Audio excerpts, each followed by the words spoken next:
इस target killing को या टारगेट अटैक्स को कांग्रेस पार्टी की तरफ से कंडेम करते हैं और सरकार को ये कहना चाहते हैं, जो आप नॉर्मलसी के दावे करते हो कि हमने बहुत अमन लाया जम्मू कश्मीर में और जगह जगह इलेक्शन रैलीज में बड़े बड़े तकरीरें करते हो, उससे बेहतर है कि हालात को सुधारा जाए और जो यहां पे दिन ब दिन मिलिटेंट अटैक्स बढ़ रहे हैं उन पर काबू किया जाए, उनको खत्म होना चाहिए ताकि इस स्टेट में, इस यूटी में दोबारा अमन लौट के आए। दूसरा, आज हम वेलकम करते हैं वो 26 पार्टियां इंक्लूडिंग इंडियन नेशनल कांग्रेस जिन्होंने एक Indian national democratic inclusive alliance बनाया। लोकसभा इलेक्शन 2024 को लड़ने के लिए उस बीजेपी के खिलाफ जिसने 9 साल के अंदर, 9.5 साल हो गए अब, लोगों को झूठे वादों के बगैर कुछ नहीं दिया। आप आज देखिए बेरोजगारी कितनी है, हमारे नौजवान छोटी सी 4th क्लास नौकरी के लिए तरस रहे हैं, चाहे वो प्राइवेट सेक्टर में हो चाहे गवर्नमेंट सेक्टर में हो। जो लोग बीजेपी के इक्तदार में आने से पहले जिनको 9 साल ओवरेज होने को थे, जो पीएचडी, जो एमफिल, जो एमएससी, जो एमबीबीएस, जो इंजीनियरिंग, जितनी भी डिग्रियां करके थे, वो आज सारे ओवरेज हो गए हैं। जिसको 8 साल थे वो भी ओवरेज हो गया, जिसको 5 साल बकाया थे जब बीजेपी नहीं आई थी वो भी ओवरेज हो गया। इस तमन्ना में कि मुझे नौकरी मिल जाए, उसको नौकरी नहीं मिली, क्योंकि टोटल रिक्रूटमेंट जो है वो इस बीजेपी की डबल इंजन सरकार जो सेंटर में और स्टेट में कंटिन्यूअसली 9 साल से,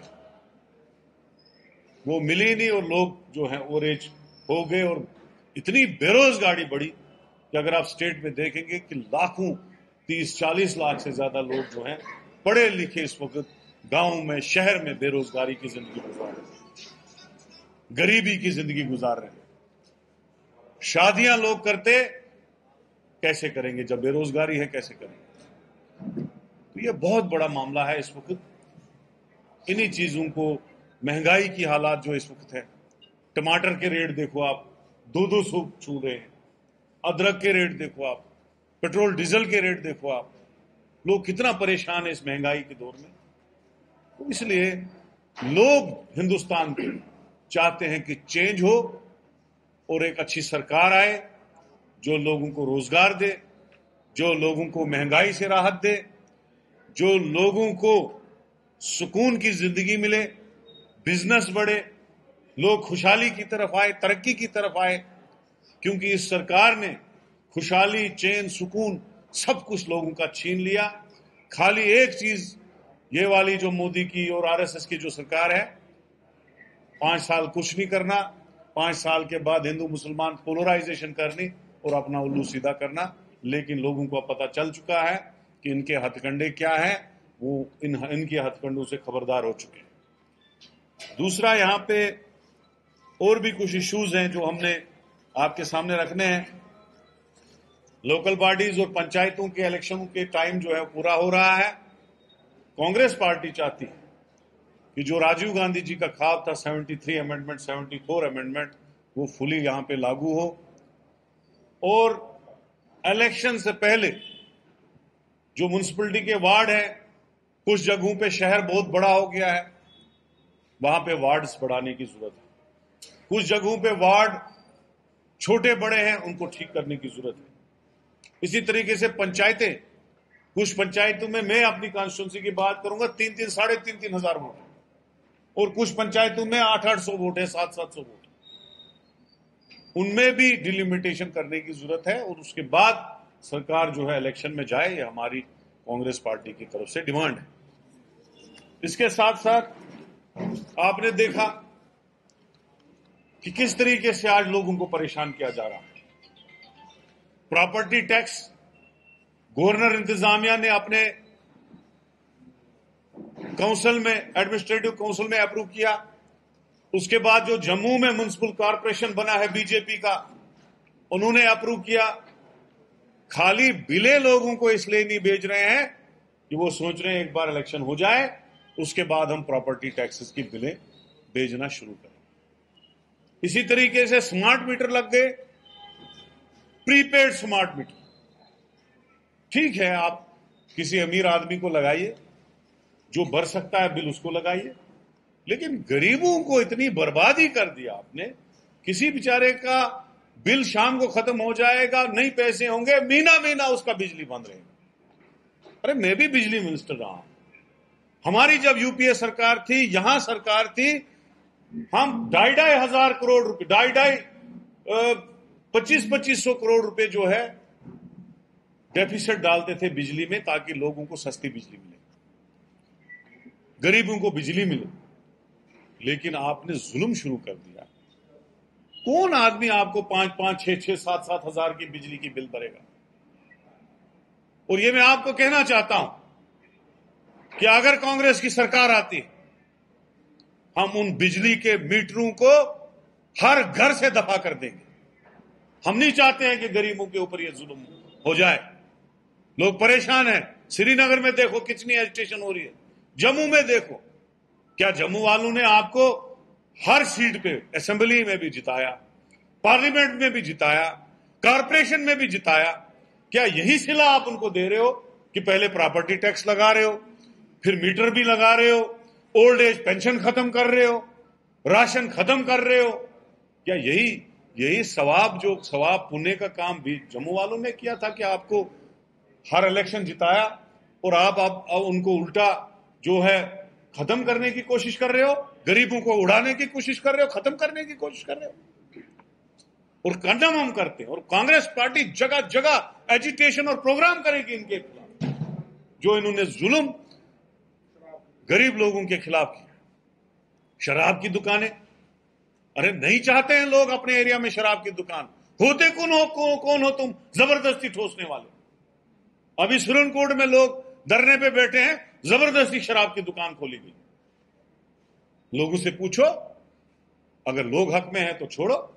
अगर लोग आपके 100% शराब की दुकान के खिलाफ है, तो आप होते कौन हो उसको खोलने वाले? जम्मू में आपने डबल शराब की दुकानें की। अभी काजीगुंड में कोई एक आदमी नहीं काजीगुंड में चाहता था शराब की दुकान खुले। पूरी सिक्योरिटी, पूरा डिस्ट्रिक्ट एडमिनिस्ट्रेशन लगा के आपने वहां पे दुकान खोली। कोई नहीं चाहता। तो ये सारी चीजें जो है, बीजेपी जो है इस वक्त लोगों के ऊपर तरह तरह के जुल्म जो है जम्मू कश्मीर में कर रही है, और उसको हम पूरी अच्छी तरह से ताकत से उसका कंडेम करेंगे और प्रोटेस्ट करेंगे और उनके खिलाफ एक पूरी एजिटेशन चलाएंगे। पानी का टैक्स, प्रॉपर्टी टैक्स, बिजली का टैक्स, टोल टैक्स। जब टोल खोले गए तो 50-50 रुपए से शुरू किया। आज माफिया बिठा के रखे, माफिया बिठा के रखे। अगर कोई जोर से बात करेगा उसको वहां पिटाई होती है। 250-300 रुपए का टैक्स भरना पड़ता है लोगों को एक एक टोल पे। तो उसके बाद जब प्रेस में बात आप करते हो, बीजेपी इस बार 50 पार। अरे कौन 50 वोट नहीं तुमको देगा कोई, जो आपने लोगों के साथ किया। और मुझे उम्मीद है इस बार कांग्रेस पार्टी जो है जम्मू में अपना मेयर बनाएगी, अपने काउंसलर जिताएगी, और पूरी पंचायत, असेंबली और पार्लियामेंट में, जैसा कि पार्लियामेंट में अलायंस हुआ, इंडिया इंशाल्लाह एनडीए के खिलाफ लड़ेगा और इंडिया जीतेगा। मैं वेलकम करता हूं उमर अब्दुल्ला साहब को, महबूबा मुफ्ती जी को, जो हमारी स्टेट के हैं, जो उस अलायंस में शामिल हुए।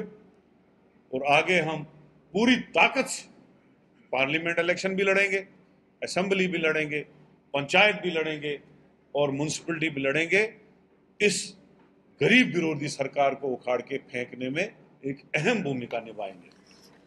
इसके साथ साथ एक दो इश्यूज हैं, उसके बाद आप बोलिए। Daily wagers, recruitment scheme, casual labours, NRHM, refugees, ये सारा जो है बीजेपी ने, मैं समझ नहीं आता है मुझे कि गवर्नमेंट में इसलिए लोग होते हैं कि वो लोगों की भलाई के लिए काम करते। इन लोगों ने हर एक काम एंटी पीपुल किया। तो मुझे समझ नहीं आ रहा ये किस पॉलिसी के तहत चल रहा है। आंगनवाड़ियों को 15 साल पहले हमने 3800 तनख्वाह किया, उसके बाद 1 रुपया भी नहीं उनका बढ़ा। जिनको हम पेंशन देते थे विडोओं को, विडोज, जो अपाहिज लोग हैं, हैंडीकेप्ड, जो उम्रदराज लोग हैं, जिनका कोई नहीं, हर एक को पेंशन मिलता था। आज पूछिए, 6-7 महीने से बिल्कुल पेंशन बंद है। वो बेचारे भूखे मर रहे हैं, कोई पूछता नहीं उनको। और इतनी फॉर्मेलिटियां उन पेंशन के सिस्टम में लगाया कि 20% लोग भी अपनी फॉर्मेलिटी पूरी नहीं कर सकते। अरे किया क्या इन लोगों ने आपको? क्यों इतनी सख्त से सख्त कानून इन लोगों के खिलाफ लगा रहे? जो नंबरदार, जो चौकीदार हमारे एरियाज में मिलिटेंसी में काम करे, जिन्होंने उस वक्त गोलियां खाई, जिन्होंने उन वक्त मिलिटेंटों से मार खाई, उनको निकालने का काम इस सरकार ने किया। आज अलग अलग कानून उनको भी निकाल रहे।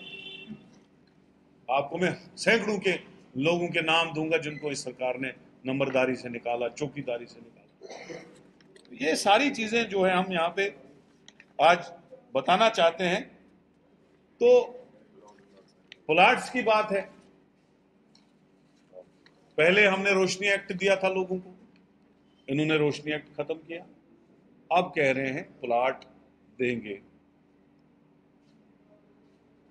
पहले चोरी से इन्होंने,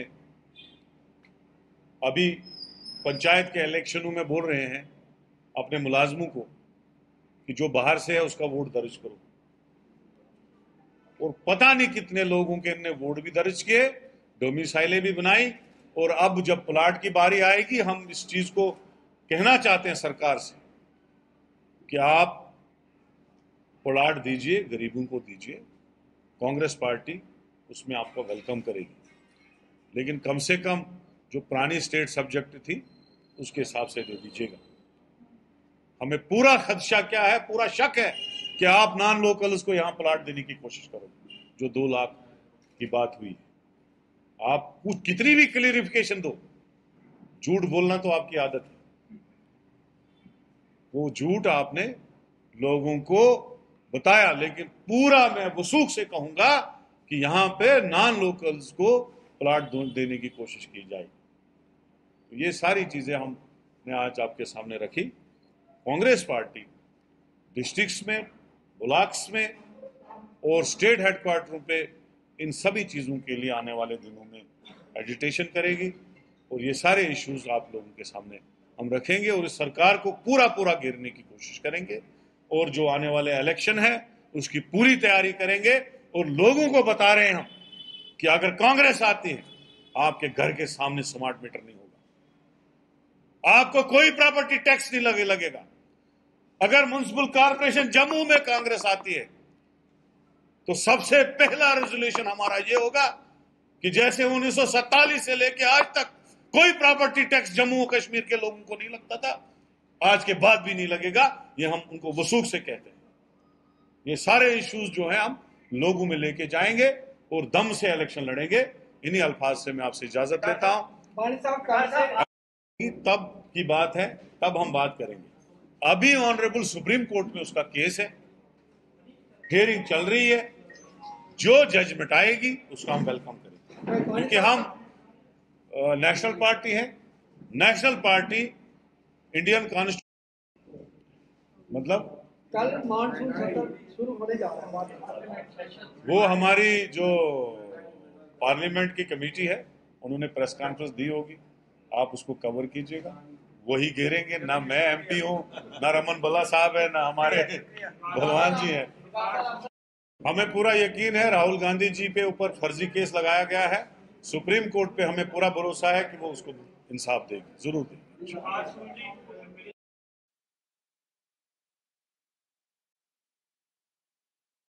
पूरी हालात ठीक कर दी।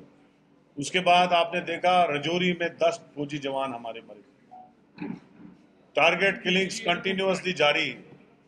तो वो एक अलग इशू है कि हालात सुधारने की बात है, लेकिन अगर बीजेपी ही दावा करती है हमने हालात सुधारे, तो फिर इलेक्शन क्यों नहीं करा रही? इलेक्शन कराए, we are ready for election. Election अगर बीजेपी कहती है हालात सामान्य है तो इलेक्शन करें, हम तो यही चाहते हैं। आपने जैसे कहा का खर्चा है, इसलिए नॉन लोकल्स को क्या है, बीजेपी का ये कहना है कि इस तरह के जो बयान आते हैं यही वजह है कि कश्मीर के अंदर जो नॉन लोकल रेजिडेंट्स हैं उन पर निशाना साधा जाता है। अपोजिशन पार्टी इस तरह के बयान देती है तब बता देती है। ये बीजेपी का पुराना आदत है, वो ट्विस्ट हमेशा देते हैं इन्हीं चीजों के ऊपर। एक मुद्दा जो है जमीन और गरीबों को जमीन 5 मरले देने का, उसको मिलिटेंसी से साथ जोड़ने की क्या जरूरत है? वो जो टारगेट किलिंग है वो प्लाट से पहले ही हो रही है। कश्मीरी पंडित पे अटैक हुए, एम्प्लॉयज पे अटैक हुए, शेड्यूल कास्ट लोगों पे अटैक हुए, बैंक मैनेजर मारा गया। तो वो तो ये तो प्लाटों की परसों की बात है, ये तो कंटिन्यूअसली चल रहा है ये सिस्टम। तो बीजेपी जो बोल रही है गलत बोल रही है।